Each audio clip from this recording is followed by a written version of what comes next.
Meningkat ke acara yang kedua, yaitu penyampaian materi, akan langsung dibawakan oleh Ustazah Robinah dan Ustazah Tri. Kepada beliau kami berikan kesempatan waktu. Bismillahirrahmanirrahim. Assalamualaikum warahmatullahi wabarakatuh.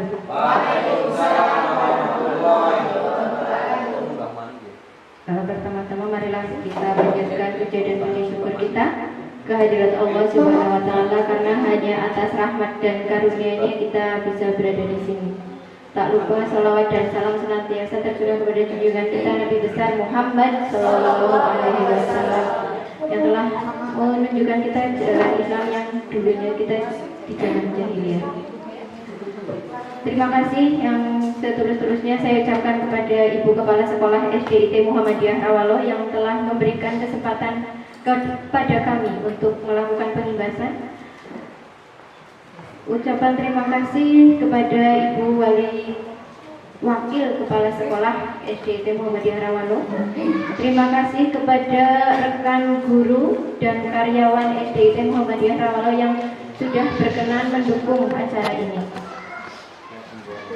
Langsung saja. Pada kesempatan kali ini kami berdua insya Allah berusaha berbagi pengalaman ya, sebenarnya pengalaman yang mungkin bermanfaat untuk teman-teman semua berkaitan kegiatan kami di dalam guru penggerak itu mendapatkan materi yang luar biasa yang mudah-mudahan ini juga bermanfaat untuk rekan-rekan yang lain. Nah, apa itu? Nah, kemarin kami itu sudah masuk ya, 1 bulan itu sudah berada di modul 1.4, yaitu tentang penerapan budaya positif. Penerapan budaya positif apa itu? Ya, nanti ada 6 tema ya. Tema 1, 2, 3 saya insya Allah, 4, 5, 6 nanti Putri Wahyuningsih yang akan mengisi. Langsung ya, biar cepat pulang. Oke. Peningkatan kompetensi guru dalam menerapkan budaya positif. Ya.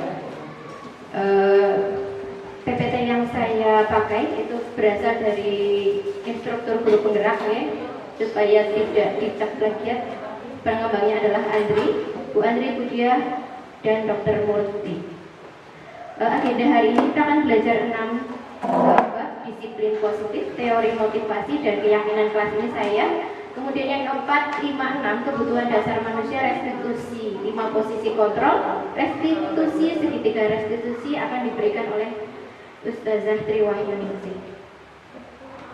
Coba, apakah Anda setuju dengan pernyataan ini?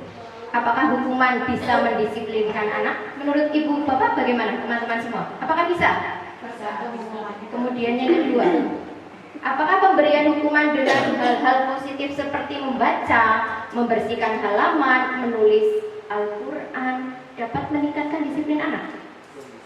Oke, yang ketiga, apakah penghargaan dapat meningkatkan motivasi anak dalam belajar? Oke, kita simpan jawaban Bapak Ibu semua. Oke, disiplin positif dan nilai-nilai kebajikan universal.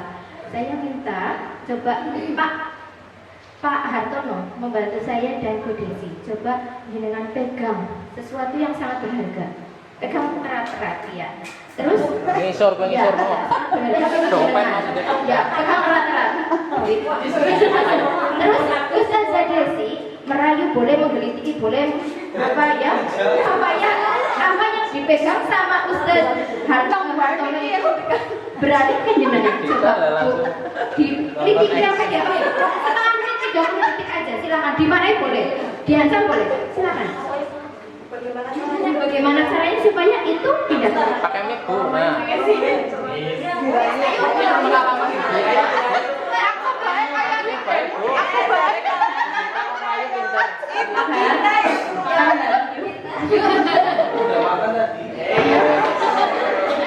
Udah mau traktir gitu. Ya gimana Pak? Benci kita jenengan. Kita kayak dibuka, tujuannya senang. Dia nggak tahu. Ini berharga banget. Dia tahu kita ada harga. Bantu. Ayo.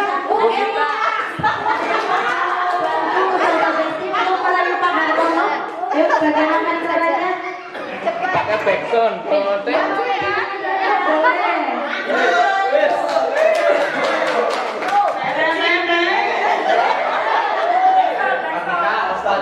Video loh.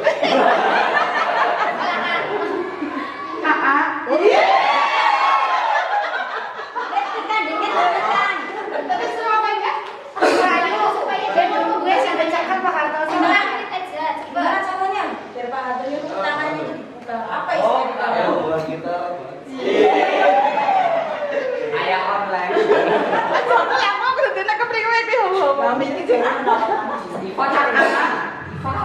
Ya dedek iku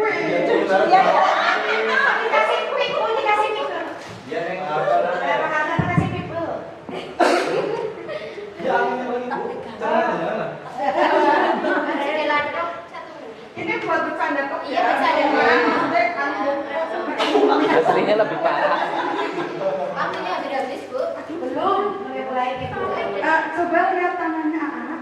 Yang kanan apa yang kiri? Yang sebelah ini.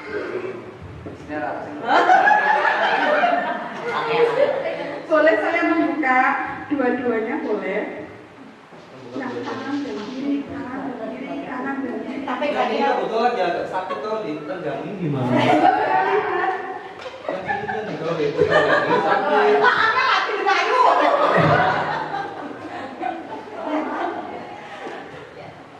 Maaf ya teman-teman, itu bercanda loh. dari dari ilustrasi tadi ada hikmah yang kita peroleh sebenarnya. Sebenarnya siapa sih yang memegang kekuasaan dari tangan yang mengepal itu? Apakah si A, pemilik barang berharga, ataukah si B yang merayu? Pemilik. Oke.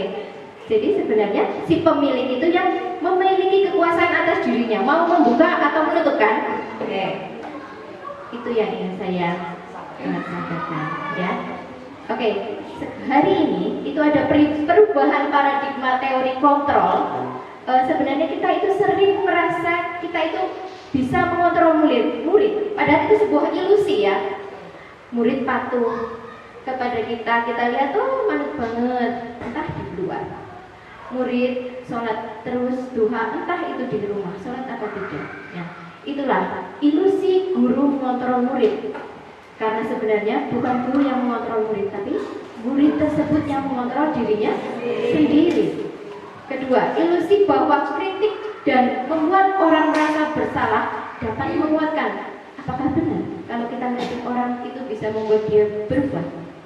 Yang ketiga, ilusi bahwa semua penguatan positif efektif dan bermanfaat. Kemudian memaksa orang dewasa memiliki hak untuk memaksa.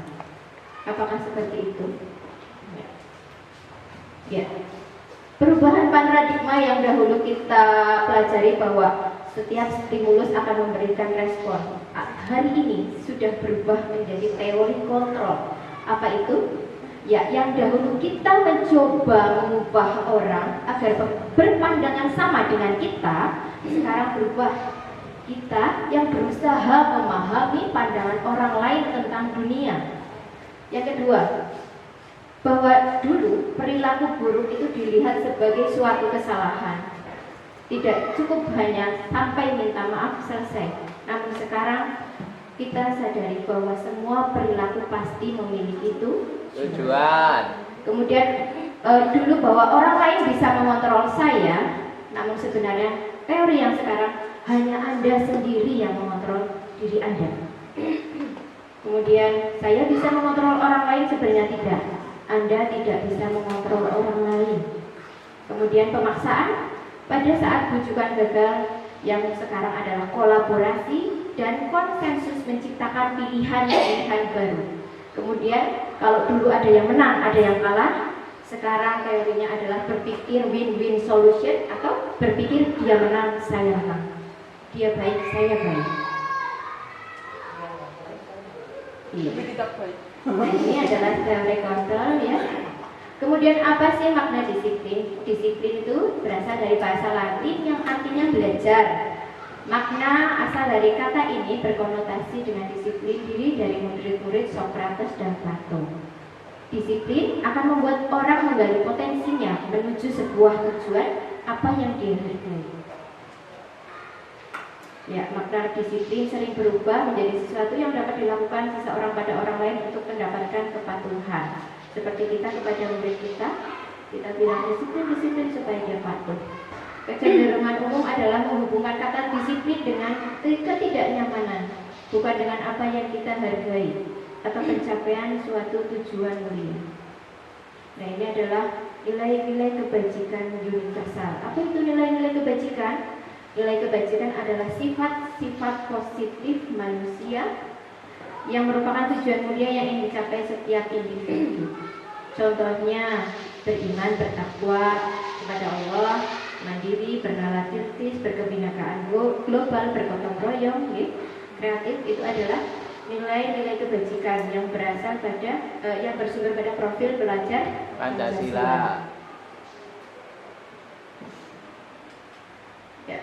Nah, kita lanjutkan teori motivasi, hukuman dan penghargaan serta restitusi. 3 teori motivasi perilaku manusia. Yang pertama, untuk menghindari ketidaknyamanan atau hukuman. Kadang kita berangkat gasik banget, jam itu kurang seperempat wis tekan sekolahan. Motivasinya mungkin pertama setengah tujuh udah sampai sekolah. Motivasinya mbok nanti dipotong itu motivasi eksternal ya ibu bapak. Yang kedua, untuk mendapatkan imbalan dari orang lain atau institusi ya. Kalau berangkat gasik terus kan dapat uang benar tambahan. Itu motivasi eksternal. Kemudian yang ketiga, teori yang ketiga adalah untuk menghargai diri sendiri. Aku arep makan gasik. Aku kan anak guru.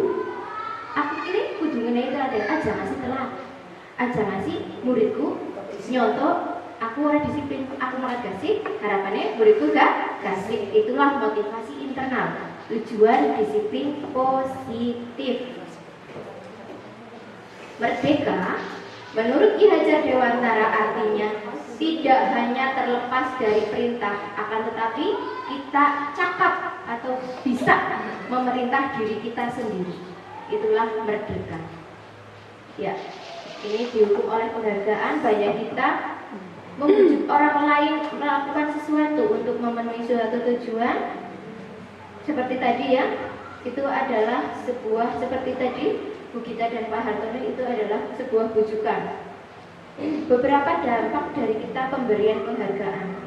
Pengaruh jangka pendek dan jangka panjang, sebenarnya penghargaan itu bisa menghukum orang yang diberi penghargaan. Seperti saat kita memberi hadiah murid kita yang berprestasi di depan, kadang itu tidak membuat yang lain termotivasi, tetapi malah membuat anak-anak lain membenci yang diberi hadiah.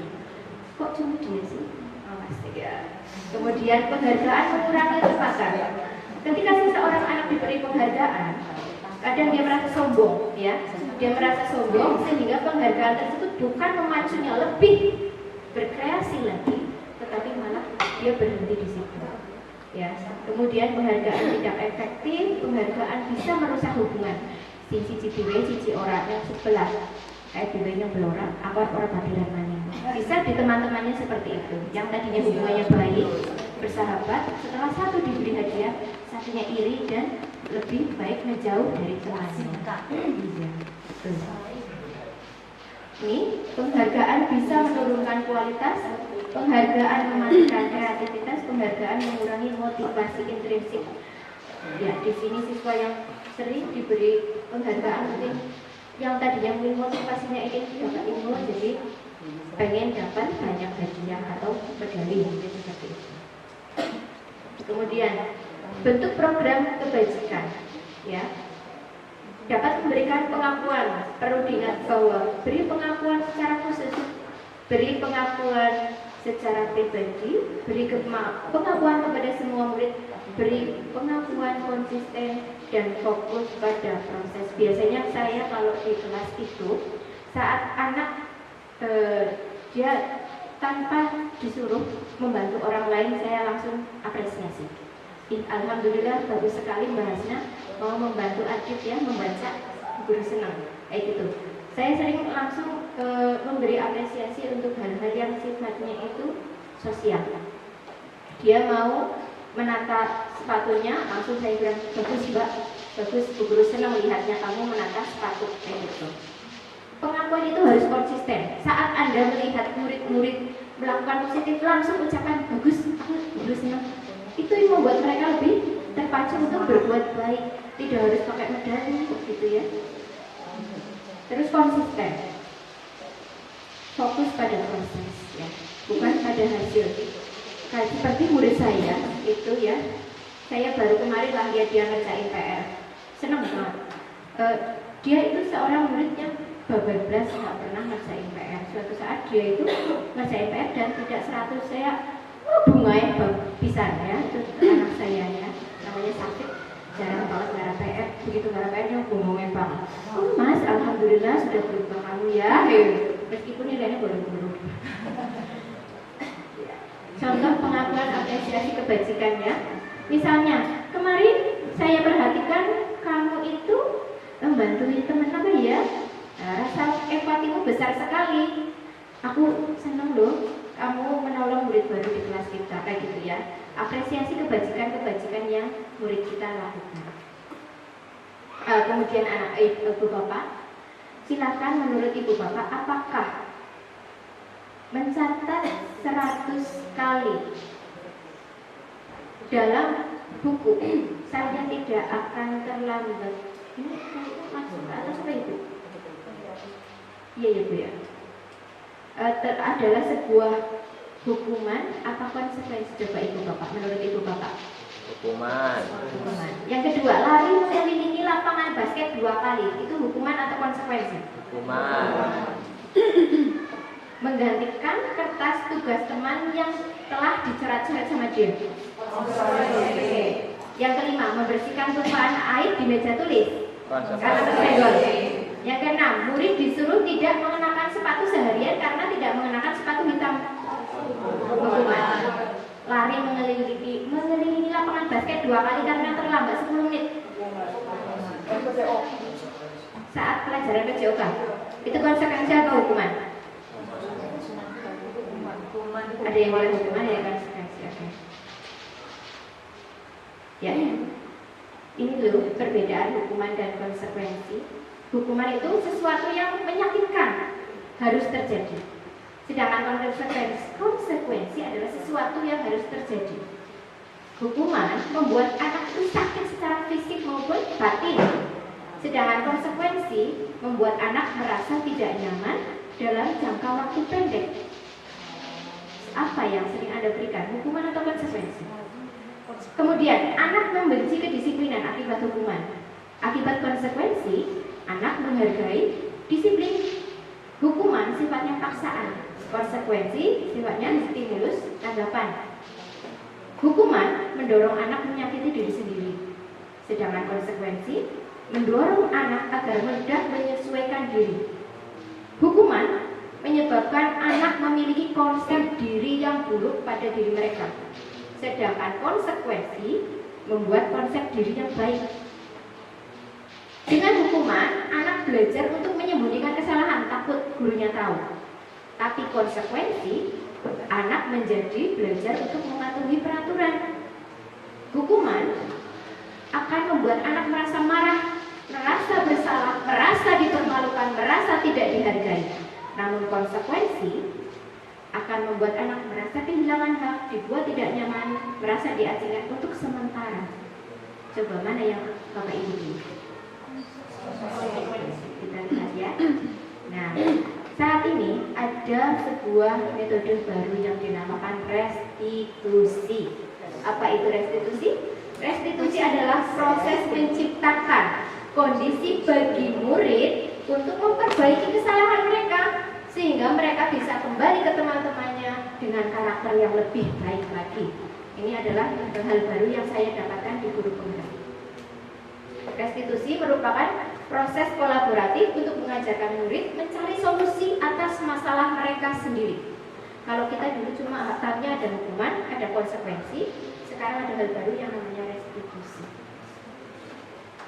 Restitusi. Ya. Tadi kan sudah saya bacakan entah itu hukuman, konsekuensi. Ternyata ada yang lebih baik dari konsekuensi, Bapak Ibu. Itu adalah restitusi, ya. Restitusi merupakan pilihan menguatkan murid dalam jangka waktu lama.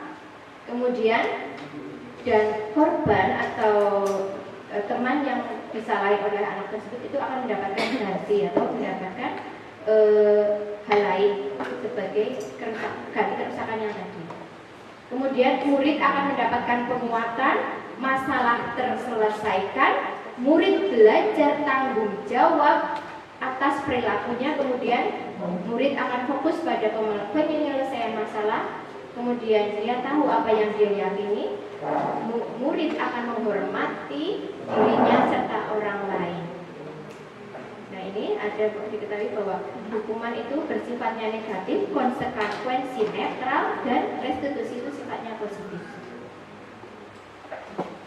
Ciri restitusi, ya, bukan menebus kesalahan namun belajar dari kesalahan. Yang kedua, restitusi itu untuk memperbaiki hubungan. Yang ketiga, merupakan tawaran dan bukan paksaan. Yang keempat, restitusi menuntut untuk melihat ke dalam diri. Restitusi mencari kebutuhan dasar atas tindakan adalah cara yang paling baik. Fokus pada karakter bukan tindakan. Kemudian yang kedelapan, fokus pada solusi. Yang ke-9, restitusi mengembalikan murid yang berbuat salah pada kelompoknya. Nah, ini adalah contoh saya yang saya lakukan saat restitusi. Jadi, kenapa kok ada anak sholat di sini? Ya, saya di kelas saya ada sebuah kegiatan setiap hari Sabtu dan Minggu Ahad ya. Anak itu supaya memfoto kegiatan sholat subuhnya. Dan anak ini belum pernah alasannya tidak ada yang memfoto. Saya bilang ke dia, Mbak, ini udah lama sekali loh. Kamu tidak mengumpulkan tugas mendokumentasi foto sholat subuh. Mau sampai kapan? Nanti kalau diterus-teruskan gimana? Kamu masih contoh buruk sama teman kamu. Ya Bu, gak ada yang mau coba gimana caranya supaya kamu ngumpulin tugas. Kemarin dia ngumpulin tugas, tak apresiasi. Hebat ya kamu. Itu gimana?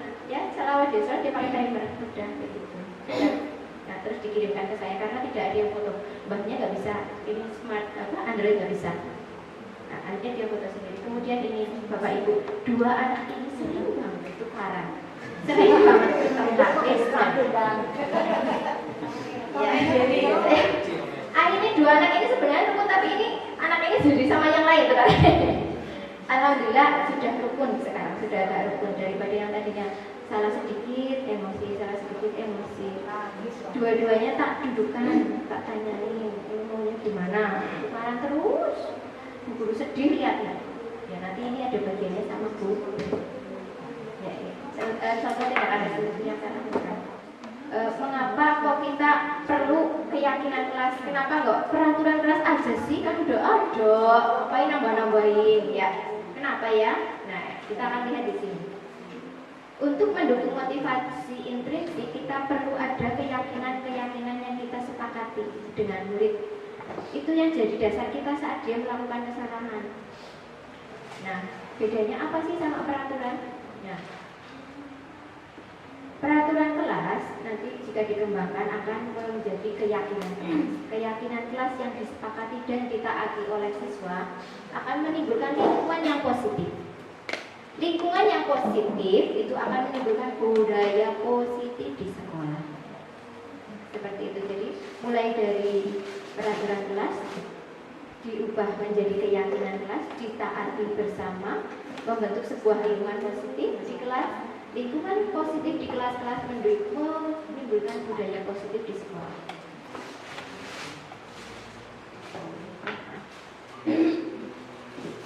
Ya, ini contoh kesepakatan kelas nih.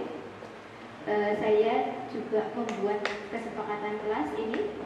Saya meminta murid-murid saya membuat satu hal positif yang mereka sepakati. Menurut kamu apa sih Itu ada harus hal-halnya saya sarankan agar positif. Tulis jangan ada kata tidak. Jangan ada kata tidak, harus ada positif. Misalnya memakai seragam saat berangkat dan kemudian ada yang membeli jajan yang sehat kayak gitu. Ada setiap anak menuliskan satu hal positif yang ada di benaknya. Ada 20 karena tulis saya ada 20 waktu itu. Semua anak menuliskan. Setelah mereka menuliskan semua, iya, dia juga nulis di eja. Nah, setelah mereka menulis, ya dia bisa menulis pintar. Membacanya belum bisa. Terus setelah semuanya menulis, kita rangkum ya, hanya menjadi 4 saja. Ya, yaitu keyakinan kelas 5 Istanbul itu selalu bersikap positif, percaya dan menghormati orang lain, kemudian berkomitmen mengerjakan tugas. Jadi kalau ada yang enggak nge-CV, kamu itu melanggar keyakinan kelas yang nomor berapa ya? Iya, saya ngerjain tugas dulu. Terus kemudian senantiasa membantu orang lain.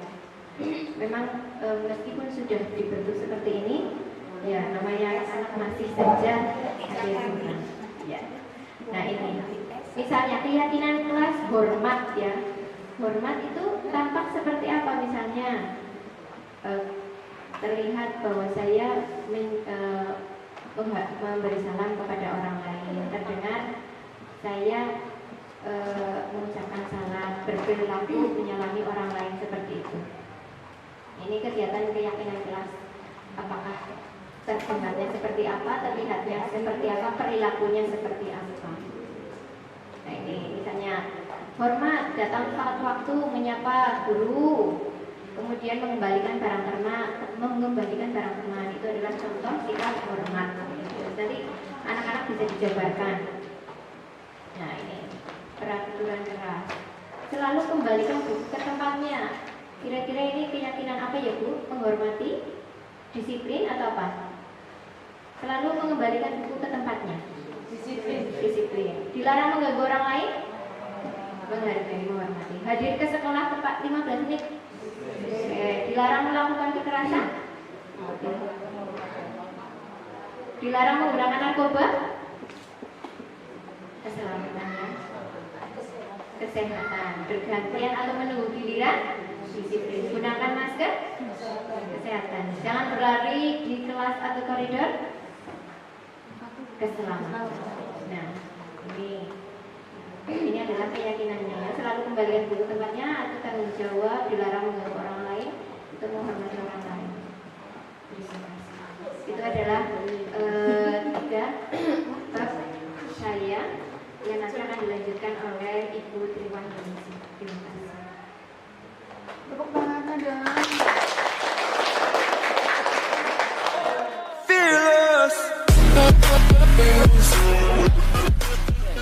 Terima kasih. Ya, kita lanjut Bapak Ibu ya. Tadi sudah bersama Bu Robina dengan materi yang begitu luar biasa ya, dari disiplin positif. Terus tadi ada apa lagi? Ya Bapak Ibu.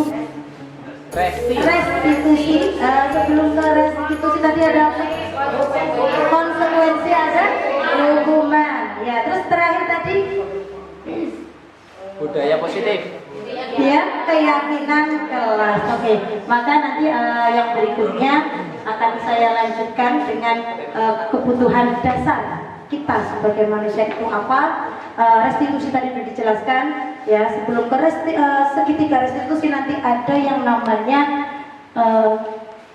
fungsi 5, fungsi kontrol. Itu nanti apa?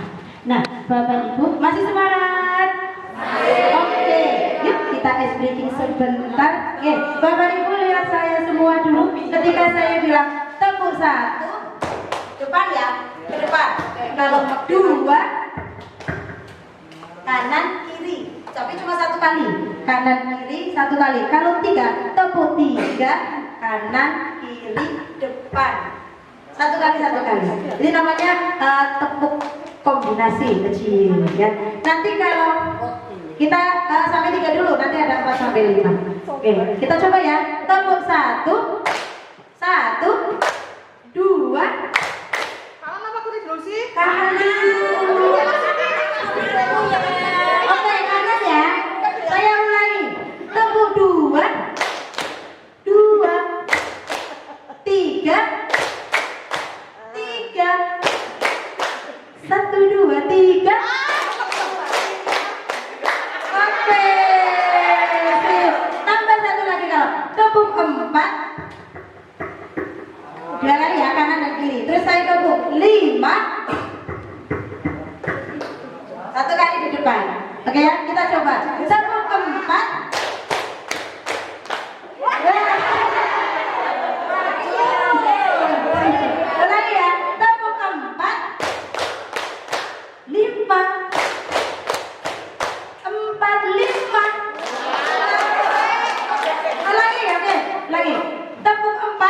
dan 5 tangan. 4, 5.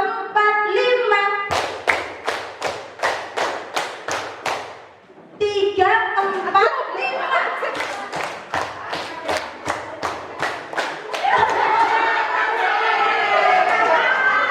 Oke, tepuk tangan untuk kita semua Bapak Ibu, terima kasih. Oke, masih semangat ya. Oke, kita kembali ke pengibasan kami ketika kami mempelajari modul 1.4 tentang budaya positif pada kegiatan PGP atau Pendidikan Guru Penggerak. Kami adalah CGP Angkatan ke-7 Bapak Ibu. Saya harap nanti yang lainnya ikut di gelombang Angkatan 10. Ayo semangat. Ternyata di dalam sana ketika saya dan Guru Bika terjun ke situ banyak sekali ilmu yang kita dapatkan ya. Salah satunya tadi yang sudah disampaikan ya, beberapa yang disampaikan sama Guru Bika. Oke Bapak Ibu, sebelum saya masuk ke materi yang ke 4, 5 dan 6. Nah, di sini kalau Bapak Ibu yang sudah buka platform PNM pasti tahu. Ya, kalau itu yang pasti ingat tentang tujuan pendidikan menurut Ki Hajar Dewantara. Bapak Ibu masih ada yang ingat atau malah sudah paham sekali tentang tujuan Ki Hajar Dewantara? Seneng banget. Ayo, ada Bapak Ibu? Apa itu tujuan pendidikan menurut Ki Hajar Dewantara? Lupa, saya ingatkan kembali. Ini tujuan pendidikan menurut Ki Hajar Dewantara itu adalah menuntun segala kodrat yang ada pada anak-anak agar mereka dapat mencapai keselamatan dan kebahagiaan yang setinggi-tingginya baik sebagai manusia maupun sebagai anggota masyarakat. Yang saya merah-merah ini, maaf, Iya Pak. ini. Yang merah ini ada menuntun sebagai segala kodrat. Kodratnya siapa? Kodratnya anak-anak didik kita, anak-anak yang setiap hari ketemu dengan kita. Mereka ketika lahir, kita pun ketika lahir bawa kodrat kita masing-masing, bukan? Iya, mereka pun demikian. Nah, untuk apa? Agar apa tujuannya? Agar mencapai keselamatan. Kita menuntut kodratnya loh, agar mereka itu selamat dan apa? Dan bahagia. Yang nantinya mereka anak-anak kita itu akan terjun sebagai anggota masyarakat. Nah, sekarang pertanyaannya, tugas kita sebagai pendidik itu apa sebetulnya? Apakah berangkat mengajarkan materi ini selesai udah pulang gitu? Atau yang penting udah kita berangkat nih, kita sapa anak-anaknya, kita masuk kelas, nanti ketika pulang udah kita pulang.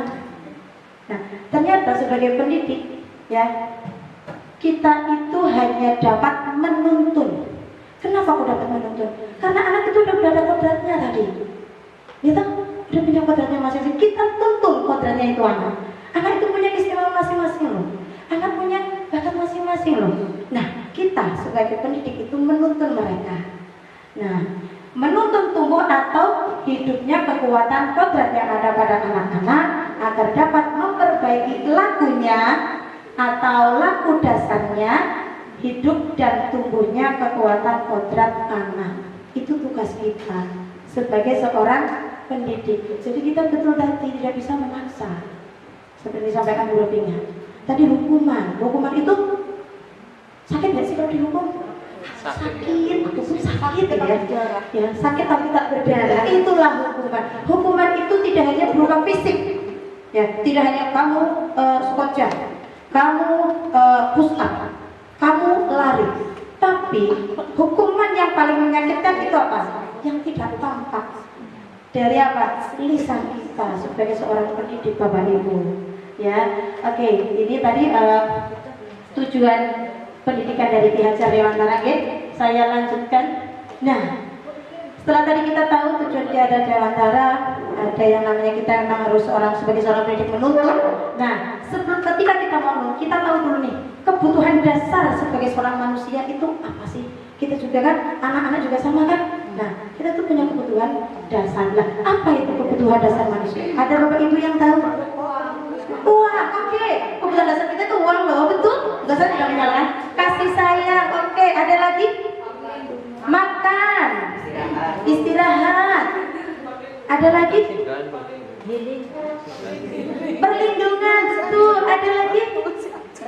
Perhatian, di sini tidak ada jawaban yang salah.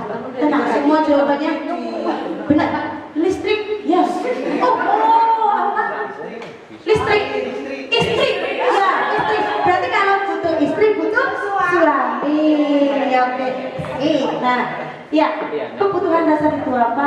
Kebutuhan dasar adalah semua yang kita lakukan untuk mendapatkan apa yang kita inginkan. Tadi istri, Pak, butuh istri loh, kebutuhan bukan? Tuhan. Makan, tadi bilang, makan, kita butuh makan?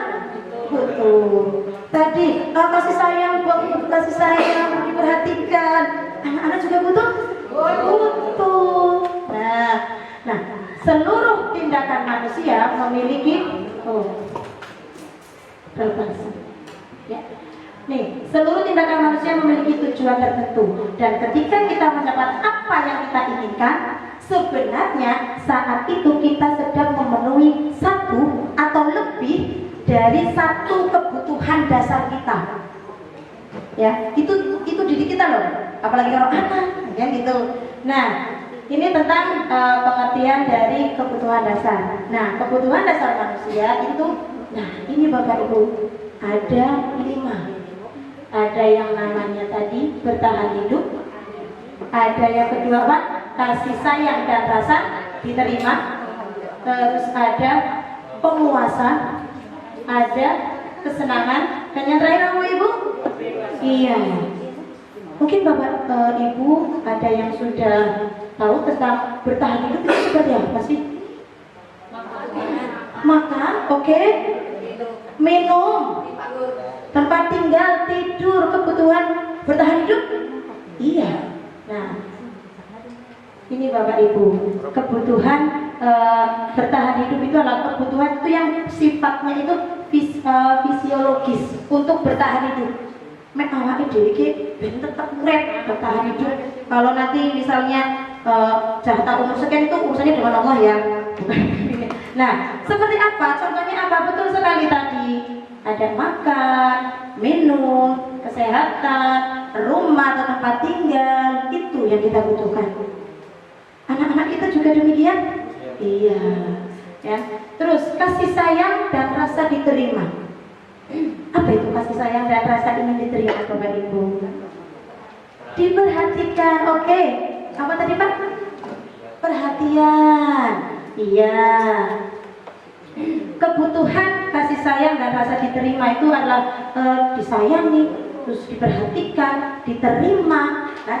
Menerima kasih sayang, merasa menjadi bagian dari kelompok. Seperti kita di sekolah di SDIT, kita bagian dari SDIT bukan? Ya. Iya.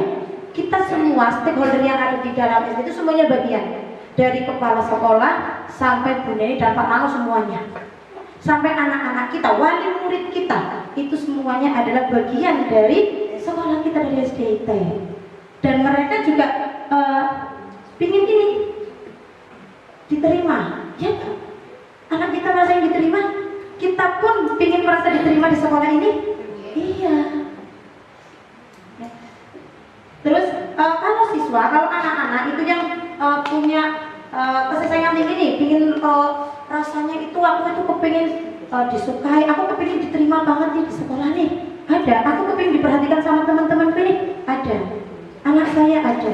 Ya, dia jadi merasa dia kekurangan kasih sayang, siswa saya itu ada karena kekurangan kasih sayang, jadi dia berulah.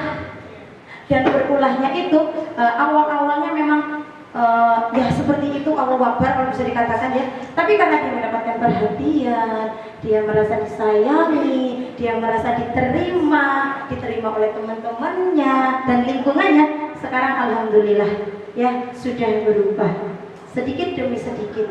Memang itu butuh proses yang panjang. Nah, kita lompat ya, belum ke penguasaan, kita ke kesenangan. Kesenangan, kira-kira kesenangan itu apa ya Bapak Ibu? Sesuatu? Oh ya, memenuhi rasa puas. Jadi aku senang, gitu kan? Iya, oke, betul, tidak salah. Nih, kebutuhan untuk merasa senang itu ingin menikmati apa yang dia lakukan, sehingga ketika dia sudah melakukan dia merasa puas. puas gitu yang seperti Pak Didi bilang. Nah, anak-anak yang memiliki ingin memenuhi kebutuhan kesenangannya, dia itu suka sekali bermain. Kenapa? Karena kodratnya anak-anak itu bermain. Apalagi anak kita aja kalau bermain oke, apalagi anak-anak, gitu kan? Kodrat mereka itu bermain. Ya. Kalau misalnya pelajaran sampai gini, tak jamin ngantuk. Iya enggak? Ya, makanya memang guru zaman sekarang itu harus kreatif betul-betul. Harus dikombin ketika pembelajaran biar anak itu senang. Makanya tadi sama Bu Robinya disampaikan ada yang namanya kesepakatan kelas.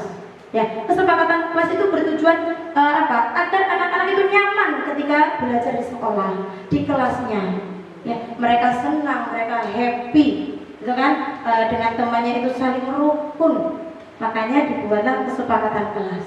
Dan kesepakatan kelas itu bukan dari kita, biar anak-anak sendiri, biar anak-anak sendiri yang berinovasi sendiri, menuliskan keinginan mereka itu apa. Jangan kita yang kelas ini kita yang ini ya, biar mereka apa yang mereka inginkan. Kita beri kebebasan, itulah namanya merdeka. Ya. Terus selain itu juga selain bermain, tertawa. Kadang-kadang anak ini temannya jatuh nih, masa judul. Kalau dia katakan ya kan? Dia berarti merasa, wah aku senang gitu ya temanku jatuh. Banyak kan anak kita yang seperti itu. Iya, karena dia sedang memenuhi kebutuhan dasar kesenangan ini. Nah, terus apa? Lucu.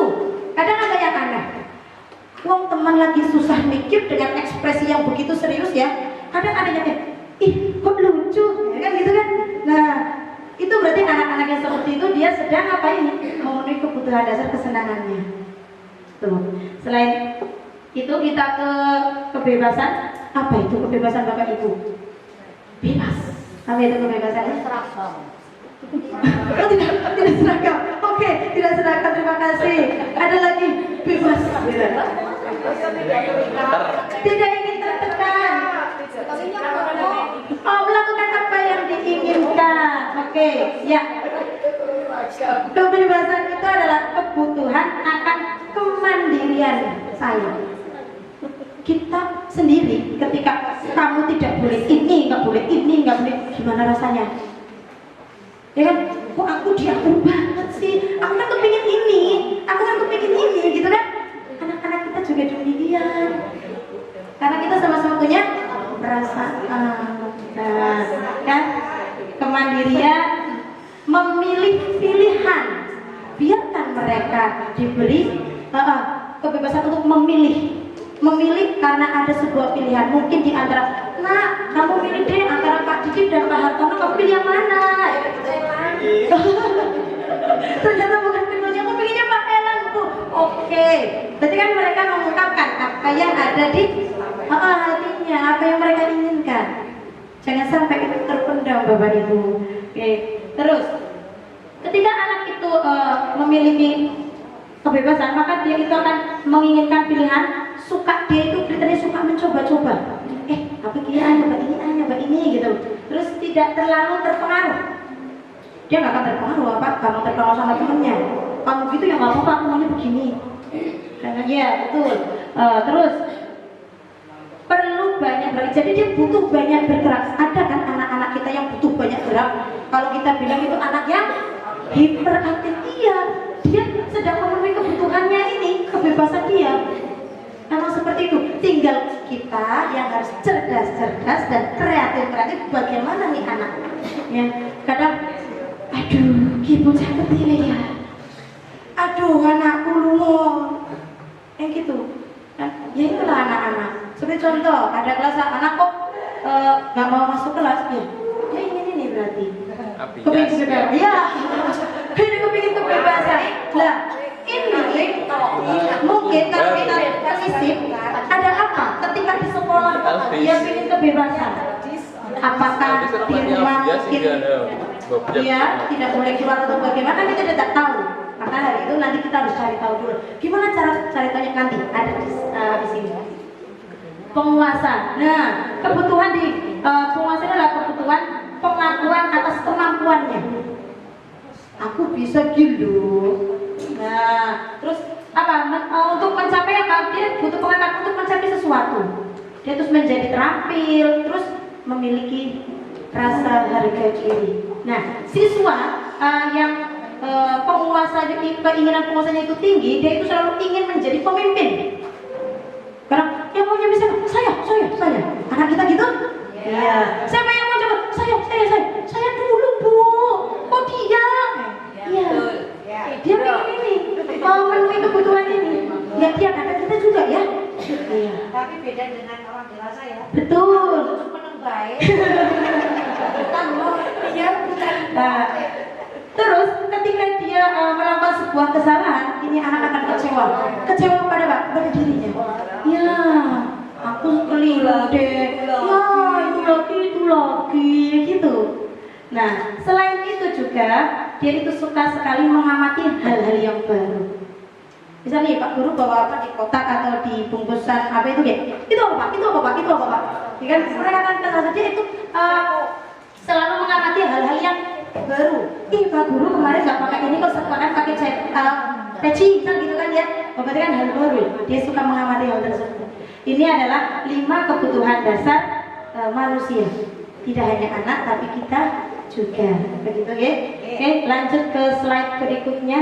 Nah, ini Bapak Ibu, saya di sini ada sebuah kejadian atau kasus yang mungkin pernah juga terjadi di kelas Panjenengan atau yang mungkin juga pernah terjadi dengan anak di Panjenengan. Nah, kasusnya ini. Nah, kasus ibu. Kasusnya itu ada Ibu Amber.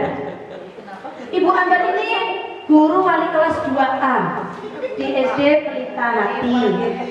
Dia itu sedang bingung Bapak Ibu menghadapi pula salah satu muridnya di kelasnya. Itu namanya Doni. Beberapa anak di kelas 2A itu telah datang padanya dan mengeluh Doni yang sering kali meminta bekal makan siang mereka dengan paksa. Ada yang pernah di kelasnya? Aduh. Ada. Oke. Berarti mirip-mirip ini ya? Ya. Nih Bapak Ibu. Uang saku juga. Ya. Oke. Kasus ini Ustazahnya Oke. yang mana ustazahnya jadi kok. Oke. Nah, kejadian ini ya, kasus ini kita hubungkan dengan tadi 5 kebutuhan dasar tadi. Ada apa saja ya? 5 kebutuhan dasar. Kebutuhan hidup. Kebutuhan hidup, kasih sayang,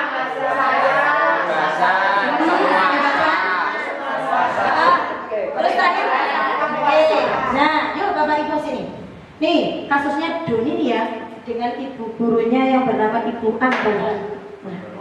Nah, jika nih dari kejadian tadi ya sebelum ke ini, kalau nih jadi Bapak Ibu, jadi ini apa yang akan Bapak Ibu lakukan terlebih dahulu? Menasehati. Mentraktir. Ya Doni nggak merebut makanan temennya lagi. Oke. Ada lagi? Mencari alasannya. Oh, jadi bertanya dulu ya Bapak. Oke. Ada lagi?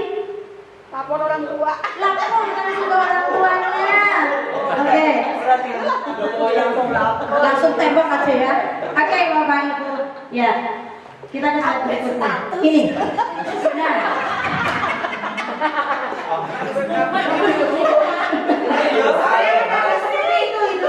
Iya mungkin betul. Ya, semua kemungkinan bisa terjadi. Oke. Ya, Bapak Ibu, ini misal tadi seperti Mbak Dede mengatakan ditanya dulu alasannya.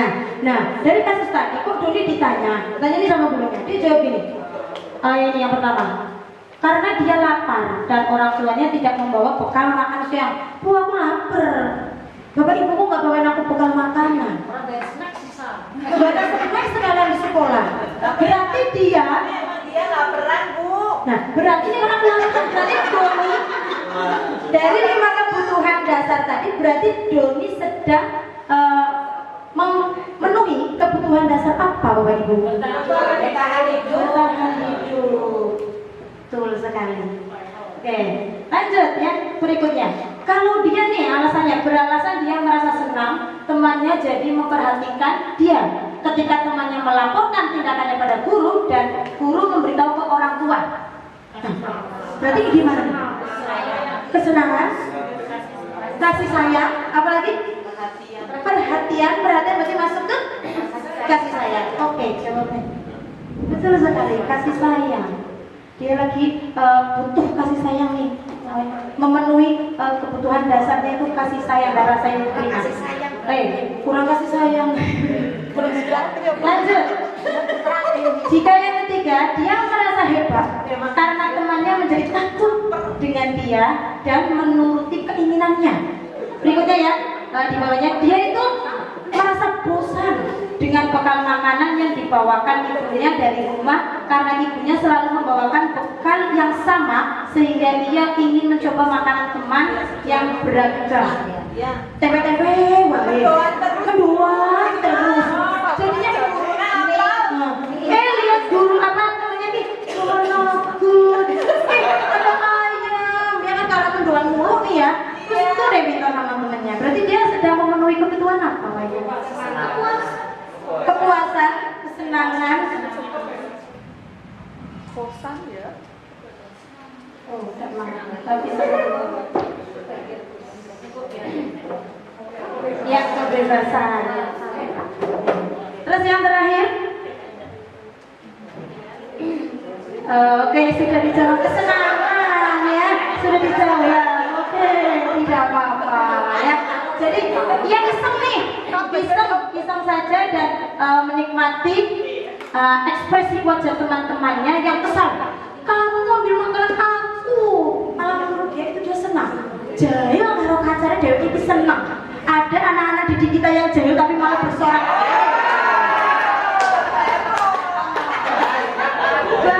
Banyak sekali. Iya, berarti anak-anak didik kita itu sedang memenuhi kebutuhan dasar mereka. Oke, next terus. Ya, inilah Bapak Ibu. Ya, sebelum ke ini terus ke atas lagi. Oh, tidak ada ya? Ya sudah, nggak apa-apa. Oke, 5 posisi kontrol.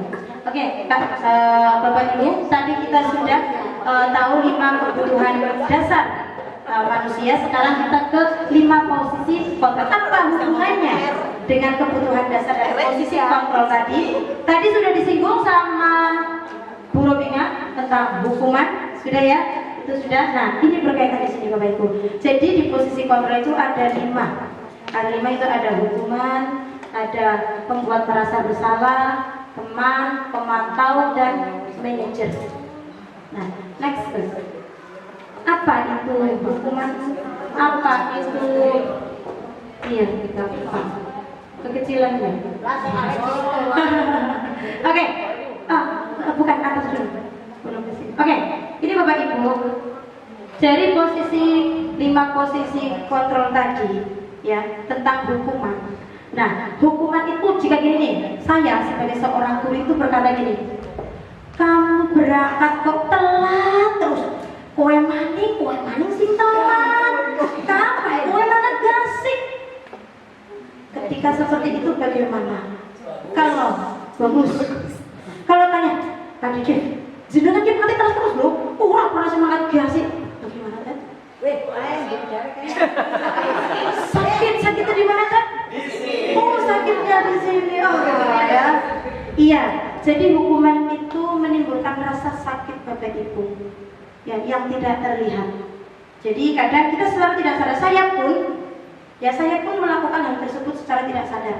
Kadang saya pernah dulu itu melakukan begini. Ketika anak tidak mengerjakan tugas atau PR, ya, tidak mengerjakan PR, Bu, aku baru mengerjain satu gitu. Bu, aku belum sama sekali. Lah kamu ngapain? Tanpa saya bertanya, keluar dari kelas. Saya pernah melakukan hal tersebut. Dan ternyata itu dampaknya tidak baik. Ya. Nah, di CKB ini saya belajar dan dapat banget ilmu. Ketika seperti itu ternyata anak itu efeknya itu besok itu mengulangi lagi sebuah kesalahan tersebut. Orang merapaikan lagi, berangkatnya telat lagi. Terus apa? Dia itu bisa menyimpan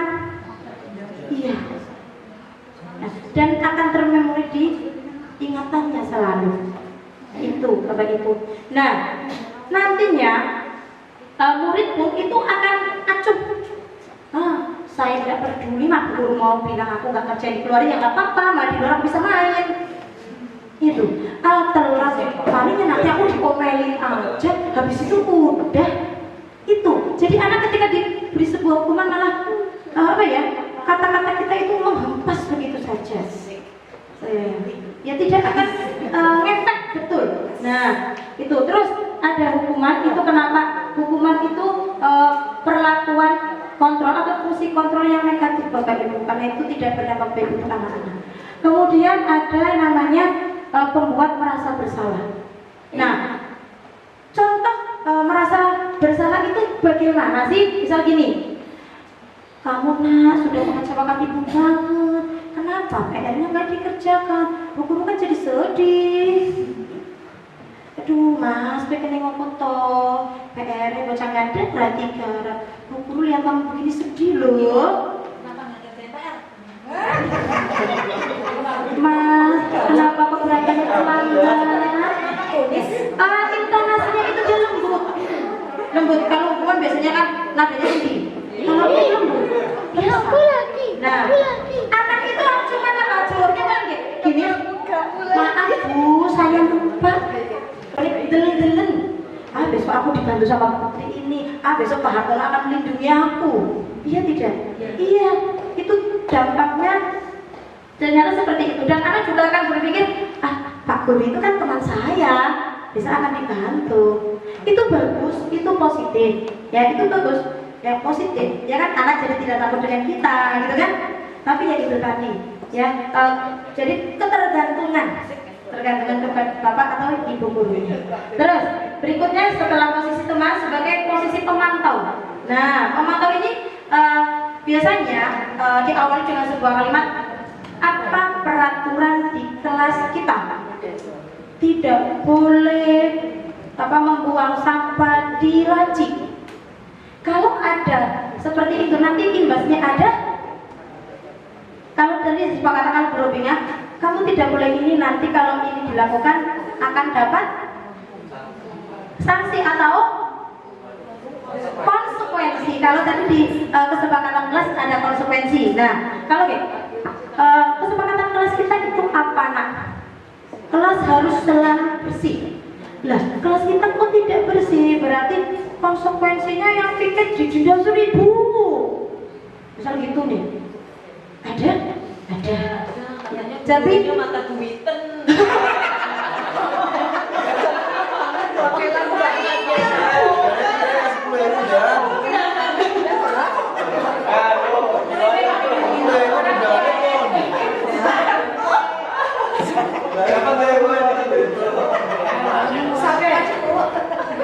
itu hasilnya nanti harus menyesuaikan dengan bila ada situasi yang seperti harus disesuaikan dan disesuaikan terus. Itu kalau posisi pemantau dan siswa nanti juga dia paling saya akan dapat berapa, kalau ini saya nanti akan dihukum apa ya? Oh, kalau saya sholat subuh mau dikasih bintang nih sama putri nih. Itu kalau nanti sebagai pemantau. Oh, kalau saya tertib di masjid berarti dia akan mendapatkan sebuah reward atau imbalan. Itu mantap. Ini positif, bagus. Tapi apakah akan seperti ini terus Bapak Ibu? Apakah kita akan selalu mau ngasihkan reward? 1-2 kali oke. Lama-lama itu menjadi biasa. Paling cuma bintang. Paling cuma coklat 1. Begitu kan? Juga 1.000 kecil gitu. Nih Bu, aku sih sama 10.000 nih, 1.000 nih Bu nih. Iya kan? Ini kalau di posisi pemantau Bapak Ibu, anak karena itu diarahkan seperti itu. Nah, posisi yang paling tepat itu di posisi apa? Kita posisikan diri kita itu sebagai manajer.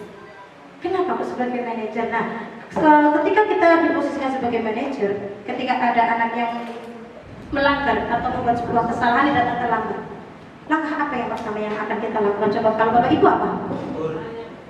Gimana? Ditegur, oke. Ditanya alasannya apa, oke. Iya, betul. Ketika kita di posisi manajer, yang kita lakukan, kita cari tahu dulu apa alasannya. Iya, apa yang setelah kita tanya alasannya, kenapa, kita balik tuh namanya ke tadi kesepakatan kelas. Ya, iya, kesepakatan atau keyakinan kelas kita. Ya, di keyakinan kelas kita kemarin udah sepakat loh, kamu yang sudah membuat keyakinan kelas itu kamu sendiri yang membuat. Apa ya nak? Oh, harus disiplin. Disiplin apa? Berangkatnya. Ya, berarti kalau seperti itu, kamu artinya bagaimana nak? Oh iya ya Bu, saya melanggar keyakinan kelas. Kalau kamu melanggar, kamu harus berbuat apa? Nah, oh besok lagi saya mau bangun pagi biar nggak terlambat. Jadi anak tahu kekeliruannya itu di mana, dan dia tahu solusi untuk dirinya sendiri itu apa. Ya, jadi jangan kita selalu kamu nggak boleh gini, berarti kamu harus begini. Itu kalau menurut saya itu seperti kita menyuapi anak. Ya kan? Kita selalu menyuapi terus. Kalau anak-anak selalu kita suapi dengan perkembangan zaman yang seperti ini, pendidikan yang perkembangan juga cepat, bagaimana dengan anak-anak kita, bisa bersaing atau tidak? Tidak, Bapak Ibu. Ya, memang kalau sekarang itu anak-anak kita diajak, ya, kita ajak mereka untuk dapat menyelesaikan permasalahannya sendiri. Oke, itu Bapak Ibu tentang tadi penghukum, pembuat merasa bersalah. Nah, yang tadi itu adalah posisi kontrol yang negatif, ya. Ya, kadang kita tidak sadar telah melakukannya. Saya pun demikian. Saya pernah seperti itu. Terus sebagai teman, sebagai pemantau, sebagai teman, saya melakukan. Saya pernah melakukan, dan itu memang tidak bagus. Jadi dia itu dendam. Kalau tidak ada saya, dia tidak mau. Harus sama putri. Itu ada. Itu ternyata juga tidak bagus. Kemarin saya juga sudah mencoba sebagai berposisi sebagai manajer. Mohon next terus. Ya, nanti ada videonya ketika ada sebuah kasus. Yuk, Bapak Ibu, nih di sini. Let's breaking dulu deh. Tepuk 1. Oh iya. 1, 2, 3. 4,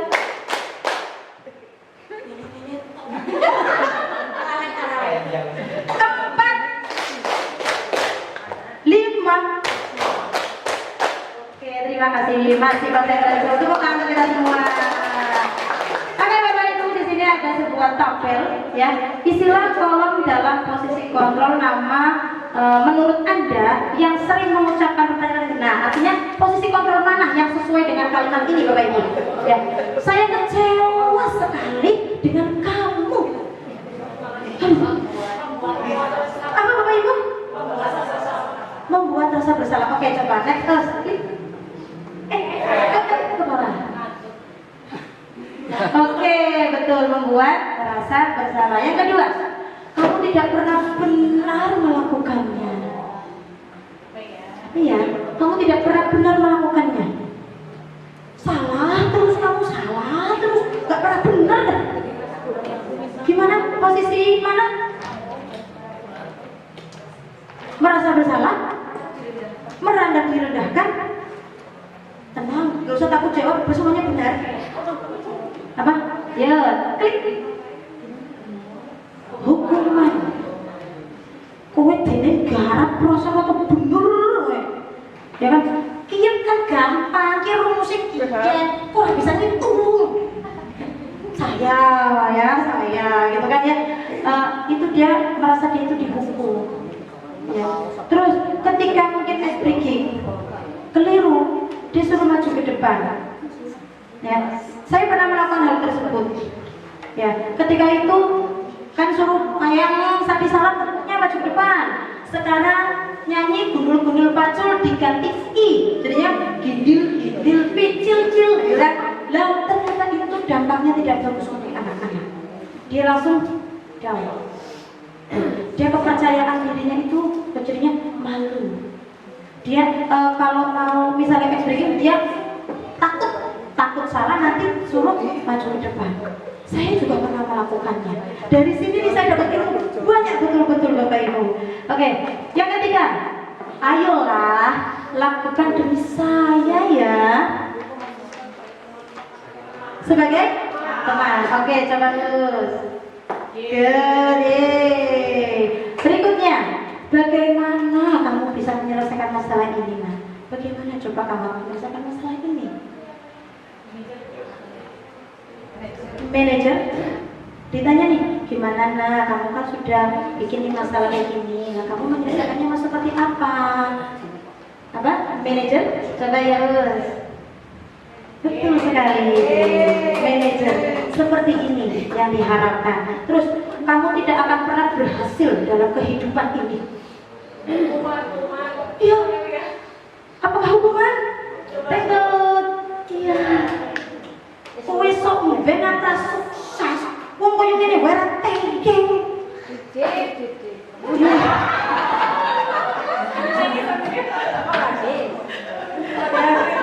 Terus terakhir, apakah kamu mau mendapatkan stiker bintang hari ini? Apa? Pemantau. Oke, coba terus. Betul sekali. Sudah main-main lulus semua ini Bapak Ibu semua. Oke, lanjut terus.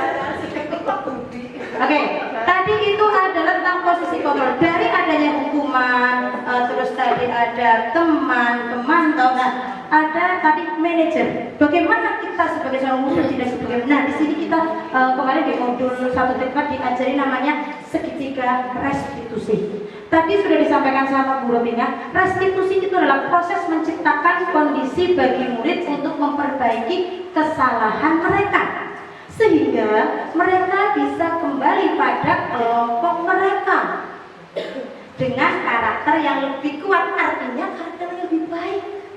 Ketika dia membuat sebuah kesalahan, ini ada prosesnya. Biar dia tahu, oh iya ya. Oke, lanjut terus.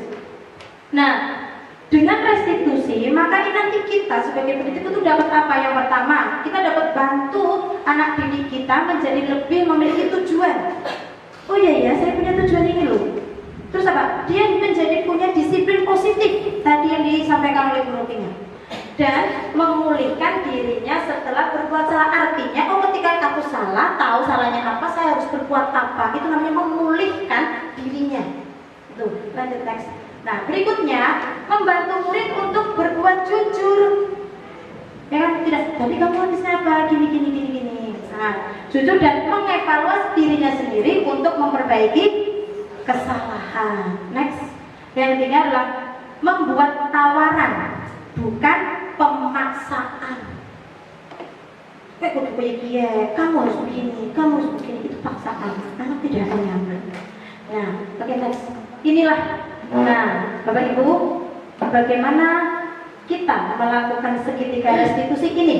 Ini adalah segitiga restitusi yang di bagian bawah, alasnya ini adalah menstabilkan identitas. Yang bagian sisi sebelah kiri itu validasi tindakan yang salah. Kalau yang sebelah kanan itu menanyakan sebuah keyakinan. Ini 3 tahapan ketika saya juga sudah mempraktekannya melakukan segitiga restitusi. Ya, next. Nah, apa itu menstabilkan identitas? Nah, untuk membuat anak yang merasa gagal, ya atau bersalah tadi karena berbuat salah menjadi positif terhadap dirinya. Oh, ternyata aku bisa loh berbuat baik. Itu. Oke, next. Nah, guru ngapain aja? Nah, guru dapat ini nih, maaf Ibu. Ya, guru itu dapat berbuat salah itu tidak apa-apa. Artinya ketika pertama gini. Nah, nggak apa-apa. Kamu berbuat salah nggak apa-apa. Guru pun pernah melakukan sebuah kesalahan. Kita manusia, apakah ada manusia sempurna? Ya. Pernah melakukan sebuah kesalahan? Iya. Guru pun juga pernah melakukan sebuah kesalahan. Nah, tidak ada manusia yang sempurna tadi. Saya juga pernah melakukan kesalahan seperti itu loh. Datang terlambat. Anak nih, kita sebagai guru pernah datang terlambat nggak? Pernah. Saya pun pernah. Gitu. Ya. Terus kita bisa menyelesaikan ini. Tenang, kita bisa menyelesaikan ini. Nah, Bapak Ibu tidak tertarik mencari siapa yang salah. Ketika ada anak berantem, Bapak dan Ibu tidak mencari mana yang benar, mana yang salah. Artinya seperti tadi Bu Robina mengatakan kalah dan menang. Tapi kita berpikirnya menang. Begitu. Terus kamu berhak merasa begitu. Tuh, ini boleh pertanyaan-pertanyaan yang kita lontarkan kepada anak didik ketika melakukan segitiga restitusi. Next, itu yang pertama. Next, terus, udah ya, oh yang kedua. Validasi tindakan yang salah. Nah, saya langsung ke guru dapat berkata apa saja nih untuk ketika diproses atau di langkah validasi ini. Nah, padahal kamu bisa loh melakukan yang lebih buruk dari ini ya. Terus kamu pasti punya alasan mengapa melakukan hal itu. Alasanmu apa? Kok kamu datang terlambat? Kan biasanya yang kita lakukan gitu ya, nanya alasan dulu gitu. Terus, belum bos. Masih kamu patut bangga pada dirimu sendiri karena kamu telah melindungi sesuatu yang penting buatmu. Itu bisa. Tergantung ini konteks kasusnya apa gitu. Terus kamu boleh mempertahankan sikap itu, tapi kamu harus menambahkan sikap yang baru. Biasanya nih kalau anak berantem kan ada yang kenapa ini anak berantem? Karena dia melindungi dirinya atau melindungi yang menjadi haknya. Mungkin dia punya barang atau benda yang punya dirinya, tapi mau mungkin direbut sama temannya, gitu. Kan dia melindungi. Nah, kan, itu juga tergantung dari konteks kasusnya. Oke, lanjut, itu yang kedua.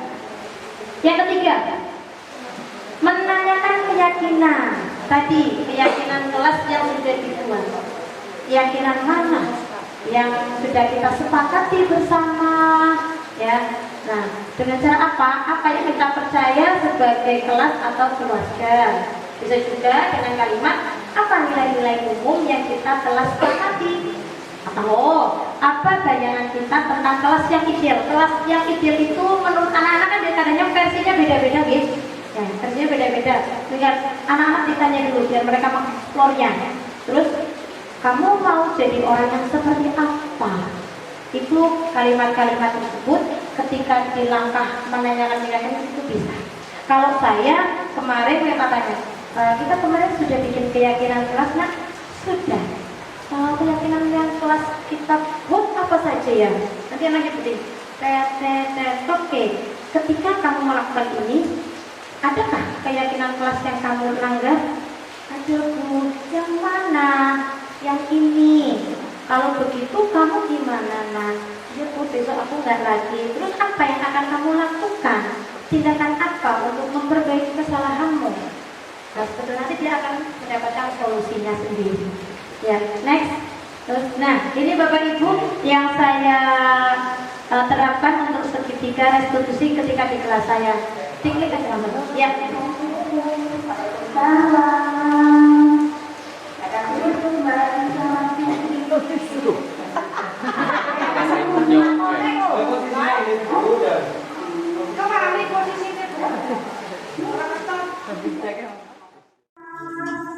Ya. Ya, mungkin Bapak Ibu bertanya-tanya, kok rambutnya begitu ya? Iya. Kok bajunya begitu ya? Iya. Memang ini salah satu kesepakatan kelas di kelas saya itu adalah berpakaian rapi dan menggunakan atribut yang lengkap ketika hari Jumat. Kenapa? Karena setelah itu ada yang namanya extra hallway Bapak Ibu. Dan ternyata ada 5 siswa itu yang atributnya tidak lengkap. Ditambah lagi yang laki-laki itu rambutnya berantakan dan panjang. Terus kukunya itu panjang. Memang kalau di pada kelas saya itu kuku itu kalau cuma dicek. Ya, dicek tidak boleh panjang. Nah, itu kan tidak baik kesehatan anak-anak seperti itu. Dan ini ketika saya dudukkan mereka itu tahu kesalahannya apa.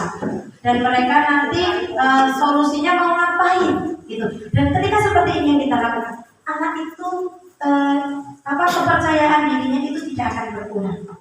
Kenapa? Karena saya melakukannya itu tidak ada teman yang lain. Ya, tidak ada teman yang lain. Artinya hanya mereka berdua dan saya.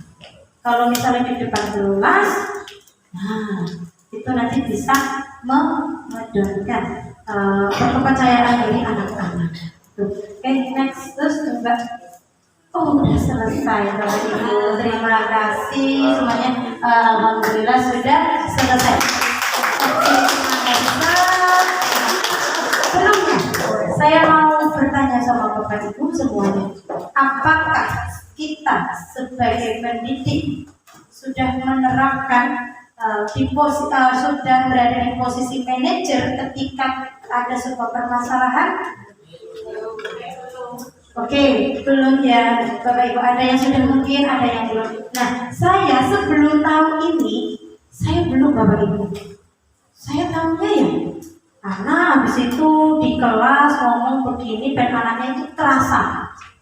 Nah, ternyata itu malah berdampak tidak baik, betul dia akan menyembunyikan apa kesalahannya. Tuh, tapi ketika saya terapkan seperti ini, dia jujur dengan sendirinya, ya, dia mengakui kesalahan dengan sendirinya tanpa ada unsur paksaan. Dan kita juga tidak perlu mengeluarkan tenaga yang banyak-banyak, gitu kan?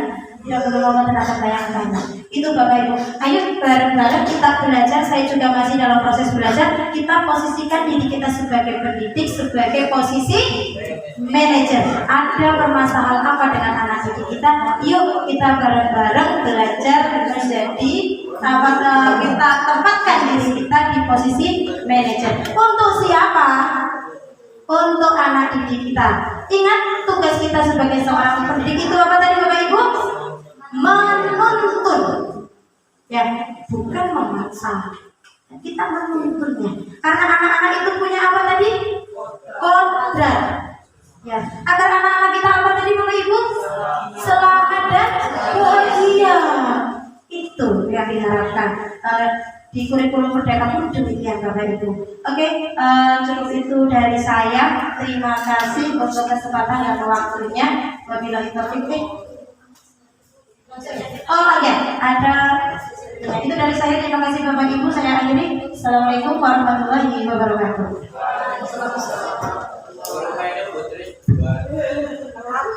Masya Allah. Tepuk tangan untuk Bu Robina dan Putri. Alhamdulillah. Dua materi yang luar biasa dengan materi yang sangat berbobot ya Bu. Daging semua ya. Oke, kita akan lanjut ke sesi selanjutnya karena sudah sore. Itu sesi tanya jawab. Akan dibuka hanya satu sesi dan dibatasi 2 penanya. Untuk yang lain bisa japri saja ya. Oh ya, untuk materi Bu Robina ini nanti bisa di-share mungkin ya di grup, boleh Bu? Boleh banget. Jadi nanti akan bermanfaat ya untuk kita mengingat lagi. Monggo saya persilakan. Barangkali ada yang mau bertanya. Dari sesi pertama tadi ada ilusi tentang kekuasaan, ilusi kontrol. Kemudian ada apresiasi. Dilanjutkan lagi tadi terakhir dengan Putri ada yang namanya restitusi ya Bu, segitiga restitusi. Silakan, barangkali ada yang bertanya mungkin kasih di kelasnya. Sharing aja. Monggo kita Zamina. Oke, silakan Bapak Rizky Tafetriani. Baik Ibu Tri Wayuningsi dan Ibu Robina. Tadi sudah disampaikan banyak sekali materi tentang budaya positif. Itu misalnya kalau panjenengan semua yang sudah masuk dapodik itu pasti tahu budaya positif itu apa. Termasuk yang sekarang sedang digembor-gemborkan itu restitusi. Sebenarnya restitusi itu yang saya tahu ya ganti rugi. Dalam hukum itu ganti rugi terhadap anak yang mengalami kerugian. Tapi di dalam sebuah pendidikan restitusi itu bagaimana cara menegur anak-anak secara halus tapi tidak menyakiti hatinya. Begitu oke. Yang ingin saya tanyakan, ketika kita menegur anak-anak secara halus, secara terus-menerus, apakah itu sudah pernah dilakukan? Kemudian hasilnya seperti apa? Atau mungkin seperti halnya dengan budaya-budaya pendidik di tempo dulu yang bisa dikatakan pendidikannya itu mungkin menegurnya dengan cara yang keras, bahkan sampai mengeluarkan anak dari kelas, bahkan sampai melakukan megang tuding gitu ya, sampai gitu. Nah, tapi sekarang itu menegur anak-anak itu harus pelan, harus dengan menggunakan bahasa-bahasa pilihan.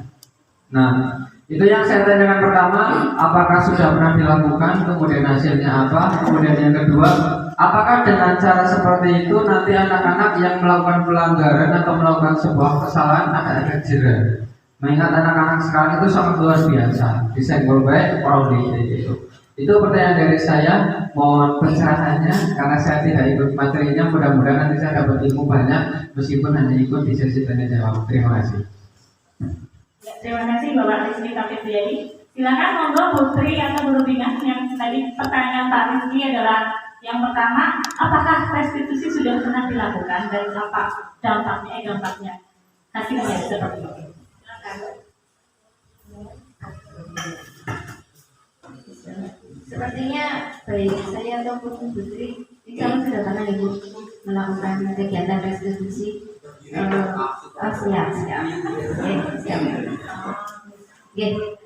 Kegiatan restitusi sudah pernah ya saya lakukan di kelas saya. Kebetulan karena saya guru kelas dan tidak mengajar di kelas lain, jadi restitusi tersebut saya lakukan kepada siswa saya. Kebetulan siswa tersebut ya seperti yang sudah saya tampilkan tadi, mereka itu sering sekali berkelahi. Ya. Saya tinggal sebentar, sholat, pulang dari masjid, tukaran. Misal sedikit, maring kantin, growth. Nah, akhirnya seperti saya dudukan berdua. Ini sudah pernah dengan anak siswa saya dudukan berdua. Saya tanya, mengapa kalian sering kali berkelahi? Masalahnya apa? Ternyata masalahnya yang satu cuma iseng, yang satu cepat banget emosi. Terus saya minta bagaimana nih Mas solusinya biar kamu tuh tidak saling berkelahi. Cuma sedikit kamu nangis. Ini dipancing sedikit marah luar biasa sampai mati meja. Akhirnya itu doanya saya coba karena dia duluan ini duluan. Akhirnya gimana kalau agak jauhan duduknya? Ya agak jauhan ternyata.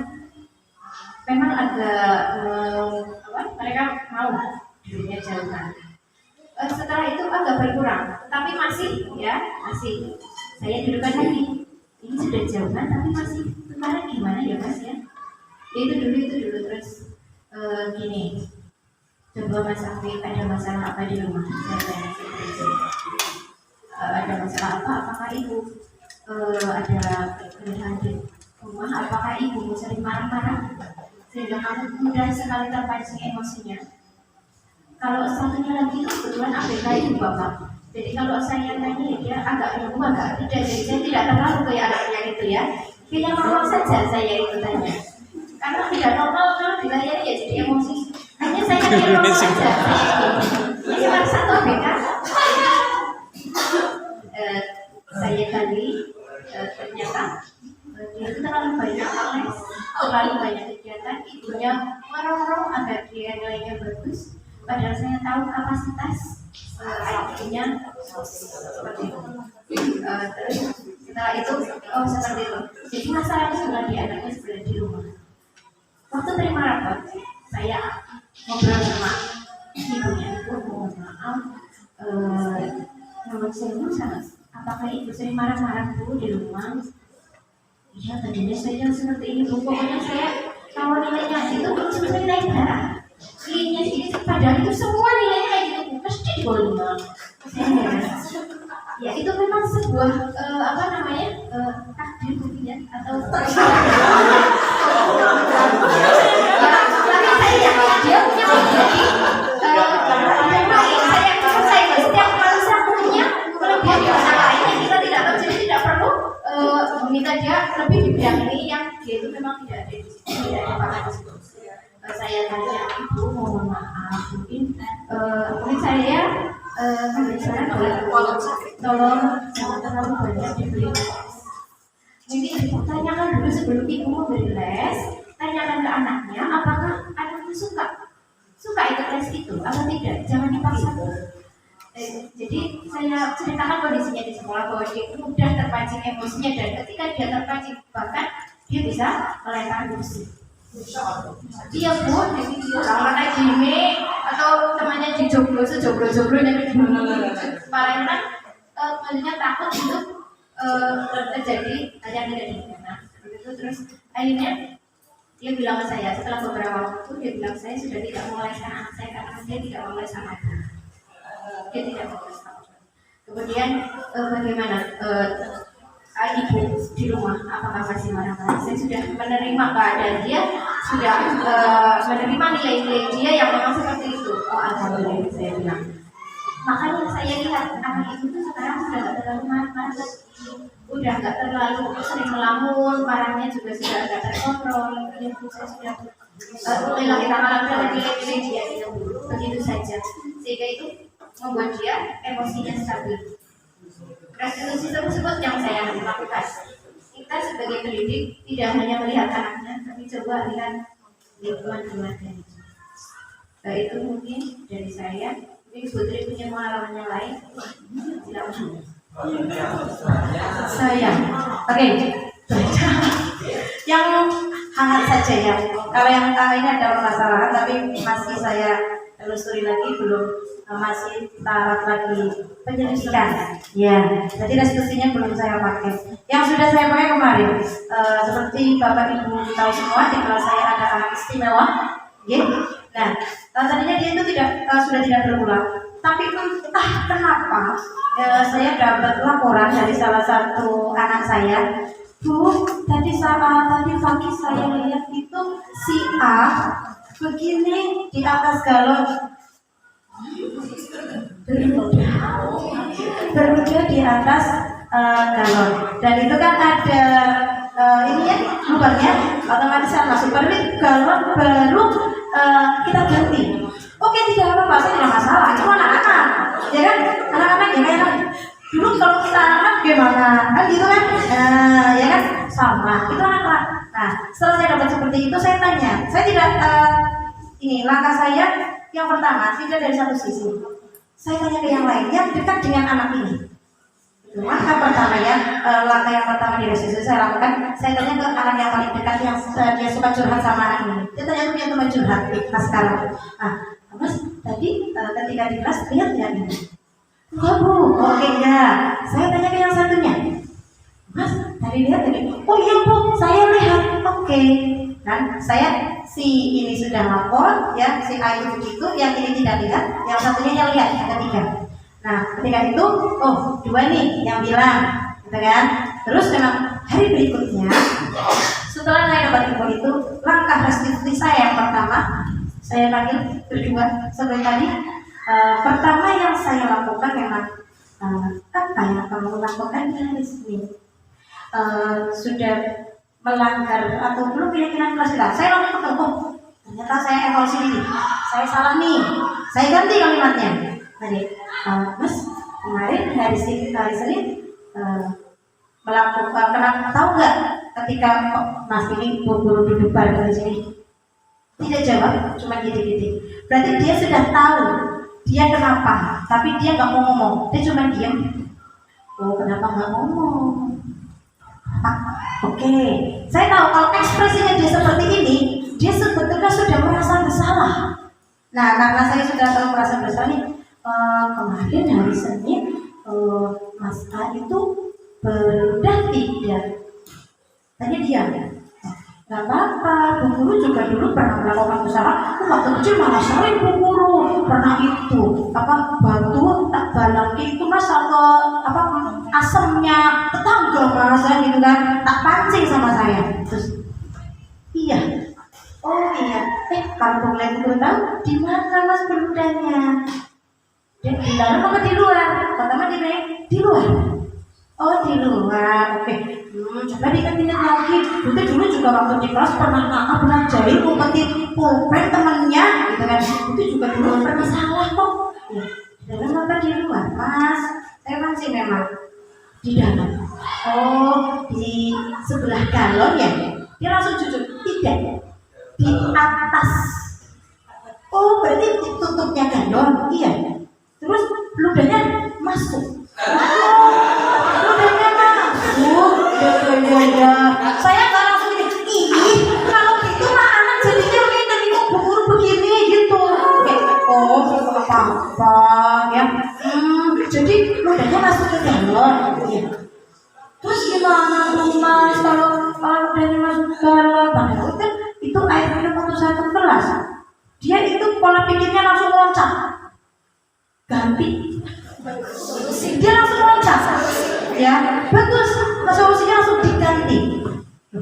belum diganti Mas. Coba kalau temennya itu bagaimana? Contoh misalnya Mas A, kalau sering itu tuh, kalau udah teman yang lain, kok kamu nggak tahu minum air deh? Nggak mau. Nah itu tahu ya, berarti Mas A gimana? Salah. Memang dia gitu, singkat. Ya saya kata, oh kalau seperti itu harus berbuat apa? Ganti. Itu lagi. Gimana dong cara gantinya? Pak Nano. Pas dia tahu, berarti dia harus bilang ke Pak Nano. Oh, ke Pak Nano. Oke, yuk mau sendiri atau mau gimana? Cari Pak Nano. Mau apa sama Pak Nano? Ganti. Coba kalimatnya yang betul. Ganti air galon. Ya, cari Pak Nano dia. Gak bisa dia. Kalau mau cari Pak tuh beli dulu. Tadi mau kemana ya tuh? Kok kamu kita dulu terus bisa. Mas, tadi mau kemana? Terus apa keluar pakai sandal baru. Terus tanya Bu Pak, ini tadi Pak Nano gimana? Oh nggak tahu Bu. Ya ternyata terus Pak Nano di tengah-tengah tuh lapangan. Terus tuh Pak Nano panggil Pak Nano. Pak Nano ini, Mas A mau bilang sama Pak Nano, gitu kan? Jadi gini, ngumpet di belakang saya. Begini. Ganti galon. Ganti galon. Tadi udah diajarin, ayo pintar baik sih. Mamanya yang betul. Pak Nano, pakai kata apa? Tolong ganti air galon. Cepet-cepet ngalon, tolong ganti air galon. Terus Pak Nano jadi bilang kapan? Sekarang Pak? Ya, terus langsung diganti sekarang. Berarti anak itu dia sudah tahu ya kesalahannya apa, dia harus berbuat seperti apa. Ya, saya senangnya apa? Anak yang dahulunya mohon maaf ya, panjenengan semua sudah tahu dinilai negatif banget, ternyata sekarang sudah seperti yang panjenengan lihat. Ya, dia sudah tahu kesalahannya apa, dia harus bertanggung jawab. Begitu Bapak Ibu, itu restitusi yang saya lakukan selain yang tadi ada di video, ya. Jadi langkah-langkahnya seperti itu. Mudah-mudahan ini juga bisa membantu kita semua, bukan hanya saya, kita semua. Besok-besok lagi ketika ada sebuah permasalahan, kita menggunakan langkah segitiga restitusi. Demikian. Terima kasih. Ya, terima kasih Bu Sri, terima kasih dulunya. Untuk pertanyaan pertama tadi ya sudah dijawab. Kemudian pertanyaan kedua Bu dari Pak Yosi, apakah ada efek jerak ketika kita sudah memakai restitusi? Ya, oke. Saya langsung jawab ada dan langsung top share. Kenapa? Iya, karena saya sudah melakukan di kelas 6 sudah ketika mapel matematika dan besoknya dia sudah mulai berefek jerak. Di kelas saya sendiri melakukan juga mereka dia besoknya sudah memperbaiki diri. Mungkin kalau anak-anak namanya anak-anak ya setelah mungkin 1 bulan 2 bulan seperti itu mungkin di bulan ketiga atau keempat dia akan melakukan sebuah keisengan lagi. Namanya anak-anak ya gitu, yang gede aja sok iseng gitu ya, apalagi anak-anak. Ya, jangan bosan-bosan kita melakukan hal tersebut. Biar anak-anak merasa dia juga memiliki hak, ya, hak untuk berpendapat, hak untuk dia itu mengungkapkan apa alasannya. Jangan dihujat dulu. Begitu Bapak, mungkin ada tambahan dari Bu Robina?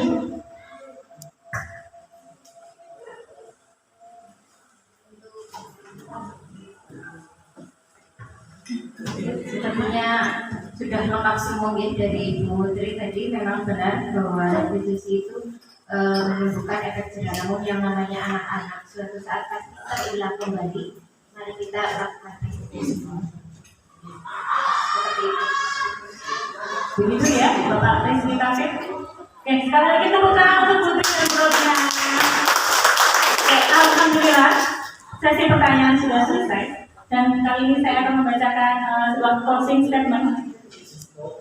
Mohon diperhatikan oleh kita yang memilih profesi sebagai pendidik berarti memilih untuk mengurusi kehidupan, memilih untuk bertanggung jawab dalam meningkatkan kualitas manusia, memilih untuk bertanggung jawab bagi kehidupan orang lain. Tak perlu gengsi, saling belajar, saling memberi masukan, jadilah seperti air. Teguh pendiriannya, namun juga siap untuk menyesuaikan diri dalam menjalani proses belajar yang dilalui. Dari Ibu Ice Khadijah Yarus. Terima kasih. Meningkat acara yang terakhir yaitu penutup. Marilah kita baca hamdalah bersama-sama dan dilanjutkan dengan doa kafaratul majelis. Alhamdulillahirabbil alamin. Subhanallahumma wa bihamdika asyhadu an la ilaha illa anta astaghfiruka wa atubu ilaik. Terima kasih atas kehadiran Bapak Ibu semuanya. Silakan.